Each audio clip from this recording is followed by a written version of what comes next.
Hello সবাইকে। সেদিন আমরা গেছিলাম সল্টলেকের সান্টাস ফ্যান্টাসি রেস্টুরেন্টে। আপনারা দেখতে পাচ্ছেন রেস্টুরেন্টে ঢোকার সাথে সাথে আমাদেরকে ওয়ার্ম ওয়েলকাম করা হলো। রেস্টুরেন্টে ভেতরে ঢোকার সাথে সাথে আমরা দেখতে পেলাম যে একটা side under water creature concept এবং আরেকটা সাইড আদিবাসী স্টাইলে সাজানো।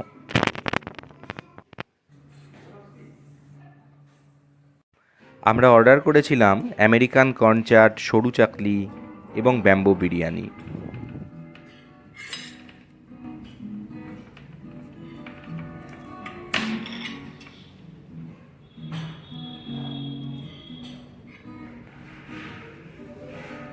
আপনারা দেখতে পাচ্ছেন যে ব্যাম্বো বিরিয়ানিটাকে খুব সুন্দরভাবে পরিবেশন করা হচ্ছে আমাদের খাবারের প্লেটে।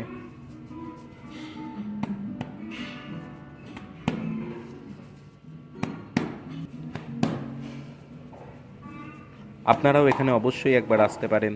খাবার কোয়ালিটি এবং স্টাফদের ব্যবহার খুবই ভালো। আজকের মতো এতটুকুই। আবারও আপনাদের সামনে আসবো কোনো সংক্ষিপ্ত ভিডিও নিয়ে। ধন্যবাদ।